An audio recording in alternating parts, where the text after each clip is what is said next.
Hello viewers, स्वागत है आप सभी का मेरे यूट्यूब चैनल स्कूल ट्यूशन गुरुजी में। आज हम बात करेंगे कार्यपत्रक 48 की, जो कि 23 अक्टूबर के लिए जारी किया गया है।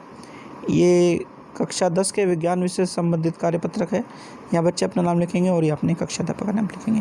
हमारा पाठ चल रहा है तत्वों का आवर्त वर्गीकरण, और इसमें पढ़ रहे हैं हम मॉडर्न आवर्त सारणी।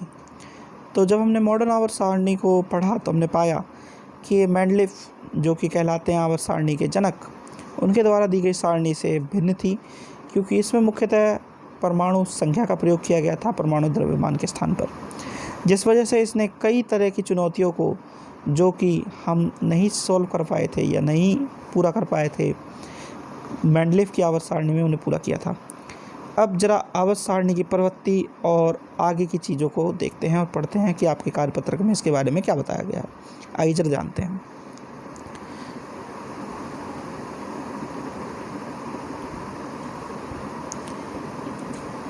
तो परमाणु संख्या के कारण, ये बने होने के कारण एक महत्वपूर्ण चीज़ जो हमें समझनी होगी वह है इसमें संयोजकता या वैलेंसी के बारे में भी।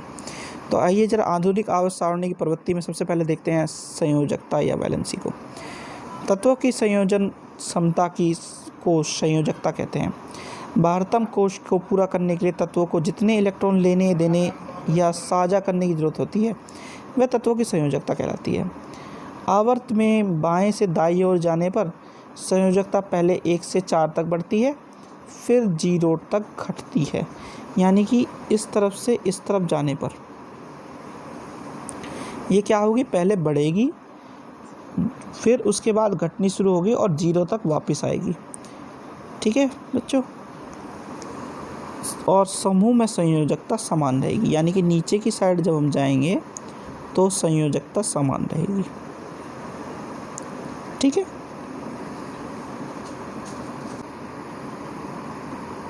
चलिए तो आगे देखते हैं। अब क्योंकि हम बात कर रहे हैं परमाणु संख्या के बारे में, तो एक अन्य चीज़ जो आएगी वो है परमाणु साइज। जरा इसे भी देखते हैं क्या कहता है ये। परमाणु साइज से परमाणु की त्रिज्या का पता चल सकता है। परमाणु के केंद्र से उसके सबसे बाहरी कोश की दूरी ही परमाणु साइज को दर्शाती है। यानी कि परमाणु का केंद्र जो है उससे बाहरी कोश की दूरी, यानी कि अगर ये बाहरी कोश है, ऐसे कोश ये वाला बाहरी है, तो ये क्या कहलाएगा, परमाणु साइज को दर्शाएगा बच्चों। चलिए देखते हैं क्या कहता है इसके बारे में।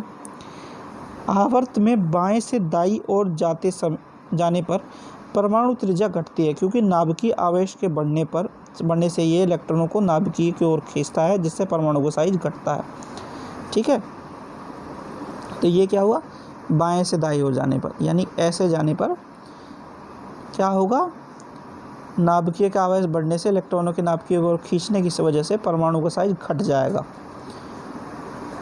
और अगला क्या कह रहा है ये, समूह में ऊपर से नीचे जाने पर परमाणु का साइज बढ़ता है, क्योंकि नए कोशों की संख्या बढ़ती है, जिससे कि नाभिकीय की ओर बाहरी कोश की दूरी बढ़ती जाती है। यानी अगर समूह में हम नीचे जाएंगे तो ये बढ़ेगा, और ऐसे अगर जाएंगे बाएं से दाईं ओर जाएंगे तो आवर्त में, तो ये क्या होगा, ये घटता चला जाएगा बच्चों। ठीक है। चलिए आगे देखते हैं आगे क्या कहता है ये। अब है धात्विक गुणधर्म।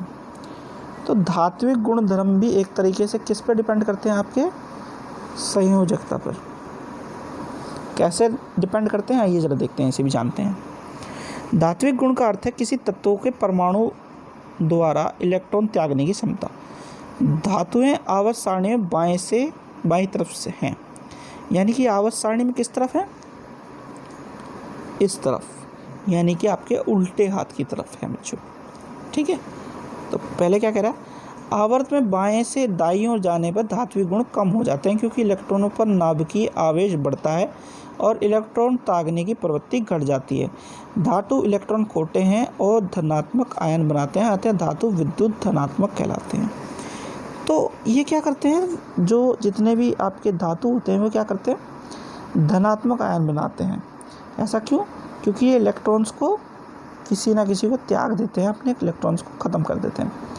तो जब हम आवर्त में बाएं से दाएं ओर जाएंगे तो हम पाएंगे कि ये क्या होगा, ये संयोजकता जो है कैसे बढ़ रही है हमारी, पहले 4 तक गई, फिर 4 से घटेगी, है ना। तो इस वजह से क्या होगा, जो इलेक्ट्रॉन त्यागने की प्रवृत्ति है वो भी कम होती चली जाएगी। जब कम होगी तो क्या होगा कि आपका धात्विक गुण भी कम होता चल जाएगा। ठीक है बच्चों। फिर अगला है, समूह में ऊपर से नीचे जाने पर धात्विक गुण बढ़ता है क्योंकि संयोजी इलेक्ट्रॉन पर नाभिकीय आवेश घटता है और बाहरी इलेक्ट्रॉन सुगमता पूर्वक निकल जाते हैं। यानी कि ऊपर से नीचे आने पर, ऐसे आने पर क्या होगा, इलेक्ट्रॉन आसानी से निकल जाएंगे और जो धात्विक गुण है वो बढ़ेगा बच्चों। ठीक है। अब है अधात्विक गुण। जरा अधात्विक गुण को भी देख लेते हैं हम। अधातुएं विद्युत ऋणात्मक होती है क्योंकि इनमें इलेक्ट्रॉन ग्रहण कर आबंध बनाने की प्रवृत्ति होती है। अधातुएं आवर्त सारणी में दाईं ओर पाई जाती है, यानी कि ये पाई जाती है कहाँ, आपके सीधे हाथ की तरफ। तो ये क्या कहता है, आवर्त में बाएं से दाईं ओर जाने पर अधात्विक गुण बढ़ता है क्योंकि प्रभावी नाभ की आवेश बढ़ने के कारण इलेक्ट्रॉन ग्रहण करने की प्रवृत्ति बढ़ जाती है। तो सीधी भाषा में अगर कहें तो हम इस तरफ जब होगा तो क्या होगा, धात्विक गुण ज़्यादा होगा, और जैसे जैसे इस तरफ बढ़ेंगे तो क्या होगा, धात्विक गुण कम होता चल जाएगा। ठीक है। और अधात्विक गुण क्या होगा, इस तरफ कम होगा और जैसे हम इस तरफ बढ़ते जाएंगे ये बढ़ता जाएगा। ठीक है बच्चों। अगला है, समूह में ऊपर से नीचे जाने पर अधात्विक गुण कम होता जाता है क्योंकि प्रभावी नाभ की आवेश कम हो जाता है जिससे इलेक्ट्रॉन ग्रहण करने की क्षमता कम हो जाती है। अब क्या होगा, नीचे की तरफ जब आएंगे तो क्या होगा, ये गुण भी कम हो जाएगा, ये गुण कम हो जाएगा। ठीक है बच्चों। चलिए तो आगे देखते हैं क्या कहता है ये। आवर्त सारणी के मध्य में उपधातुएं या अधातुएं पाई जाती हैं। ये कुछ गुण धातुओं के तथा कुछ गुण अधातुओं के दर्शाती है। धातु ऑक्साइड क्षारीय प्रवृत्ति के होते हैं जबकि अधातु ऑक्साइड अम्लीय प्रवृत्ति के होते हैं। तो क्या कह रहा है, धातु ऑक्साइड जो होते हैं यानी ऑक्सीजन के साथ जब अभिक्रिया करती है धातु तो क्षारीय प्रवृत्ति की बनाती है, जबकि अधातु जब ऑक्साइड बनाते हैं या ऑक्सीजन के साथ अभिक्रिया करते हैं तो अम्लीय पदार्थ बनाते हैं बच्चों। ठीक है। चलो जरा क्वेश्चन आंसर्स को देख लेते हैं आपके। पहला क्वेश्चन है, परमाणु साइज आवर्त में घट जाता है, कारण। तो परमाणु साइज आवर्त में घट जाता है, कारण क्या है इसका देखिए। परमाणु साइज आवर्त में बाएं से दाईं ओर जाने पर घटता है क्योंकि नाभिकीय आवेश बढ़ने से इलेक्ट्रॉन नाभिकीय की ओर खिंचते हैं जिससे परमाणु साइज घटता है। तो किसके कारण होता है, नाभिकीय बल में वृद्धि के कारण। ठीक है बच्चों। फिर है प्रश्न नंबर 2। पहला भाग है, संयोजकता से आप क्या समझते हो। दूसरा, किसी तत्व के इलेक्ट्रॉन विन्यास के द्वारा उसकी संयोजकता कैसे ज्ञात की जा सकती है। तो संयोजकता क्या है, बारतम कोश में पूरा करने के लिए जितने तत्वों की लेन देन की या साझा करने की जरूरत हो वो संयोजकता कहलाती है उस तत्व की। ठीक है। अब इलेक्ट्रॉनिक विन्यास से हम संयोजकता कैसे ज्ञात कर सकते हैं। मान लीजिए C यानी कार्बन जिसका परमाणु संख्या 6, इलेक्ट्रॉनिक विन्यास है 2, 4, तो संयोजकता इसकी हो गई 4। कैसे, क्योंकि बाहरी कोश में इसे पूरा करने के लिए, बाहरी कोश को पूरा करने के लिए इलेक्ट्रॉन चाहिए हमें 4। तो इलेक्ट्रॉनिक विन्यास से हम कैसे ज्ञात कर सकते हैं कि बाहरी संयोजकता कैसे ज्ञात करते हैं कि बाहरी कोश में जितनी संख्या होती है उसे पूरा करने की, लेन देन की या साझा करने की ज़रूरत होती है, उससे हम ज्ञात कर सकते हैं बच्चों। ठीक है। अगला प्रश्न है प्रश्न नंबर 3। किसी तत्व में धात्विक अभिलक्षण से आप क्या समझते हैं। समूह में नीचे की ओर जाने पर यह कैसे बदलता है, कारण बताइए। तो किसी तत्व में धात्विक अभिलक्षण ये बताता है कि वह कैसा है, धातु है या क्या चीज़ है, मतलब उसका गुणधर्म है एक तरह से बच्चों। ठीक है। समूह में नीचे की ओर जाने पर ये कैसे बदलता है? तो समूह में नीचे की ओर जाने पर ये बढ़ता है। ऐसा क्यों होता है? ऐसा इसलिए होता है क्योंकि संयोजी इलेक्ट्रॉनों की नाभिकीय आवेश घट जाता है। संयोजी इलेक्ट्रॉनों पर नाभिकीय आवेश घट जाता है और बाहरी इलेक्ट्रॉन सुगमतापूर्वक निकल जाता है।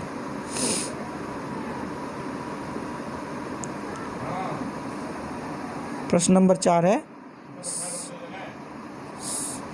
समूह में नीचे की ओर जाने पर आवर्त में बाएं से दाईं ओर जाने पर परमाणु साइज की प्रवृत्ति किस प्रकार परिवर्तित होती है? तो समूह में बाएं से दाएं ओर जाने पर समूह परमाणु आवृत्ति कैसी होती है? यह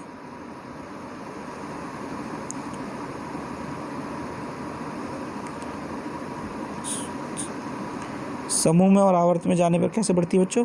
देखिए, समूह में क्या होती है, ये साइज नीचे की ओर जाने पर बढ़ता है और आवर्त में बाएं से दाईं ओर जाने पर घटता है। ठीक है। प्रश्न नंबर 5 है, 4 तत्व PQRS इलेक्ट्रॉनिक विन्यास क्रम से 12, 13, 14 और 15 है। बताइए कि तत्व Q की संयोजकता क्या होगी?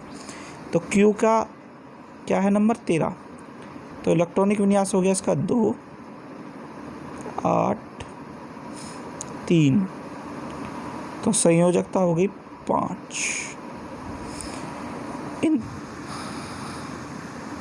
तो अगला प्रश्न देखते हैं बच्चों। यह है, इन तत्वों में धातु व अधातु में वर्गीकृत कीजिए। तो इन तत्वों को जब आप धातु और अधातु में वर्गीकृत करेंगे तो आप पाएंगे कि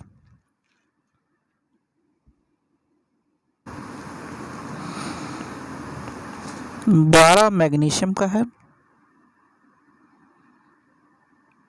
13 एल्यूमिनियम का है, 14 सिलिकॉन का है और 15 फास्फोरस का है। तो ये सारे के सारे क्या हैं? एक तरह से मेटल्स, मेटलॉइड्स और नॉन मेटल्स हैं। यानी धातु व अधातु अगर हम देखें तो ये वाला जो पोर्शन है, ये वाला किस में आएगा? अधातु में आएगा और ऊपर का मान सकते हैं हम धातु में आ जाएगा। ठीक है। वैसे ये दोनों धातु हैं और ये एक मेटलॉइड है इसमें। ठीक है। चलिए, तो अगला प्रश्न देखते हैं। अगला प्रश्न है, इनमें से कौन सा तत्व अत्यधिक क्षारीय ऑक्साइड बनाएगा? तो हमें पता है कि धातु ही क्षारीय ऑक्साइड बनाते हैं। तो मैग्नीशियम और एल्यूमिनियम है ना, मैग्नीशियम और एल्यूमिनियम ही क्षारीय ऑक्साइड बनाएंगे। ठीक है। क्योंकि जब ये धातु ऑक्साइड से अभिक्रिया करेगा, ऑक्सीजन से अभिक्रिया करेगा तो क्षारीय ऑक्साइड बनाएगा। ठीक है बच्चों, इसमें ये। तो बच्चों ये आपकी वीडियो होगी कंप्लीट और वर्कशीट भी। आशा करता हूँ आपको वीडियो अच्छी लगी होगी। अगर वीडियो अच्छी लगी हो तो चैनल को सब्सक्राइब करें, वीडियो को लाइक करें, शेयर करें। Thank you.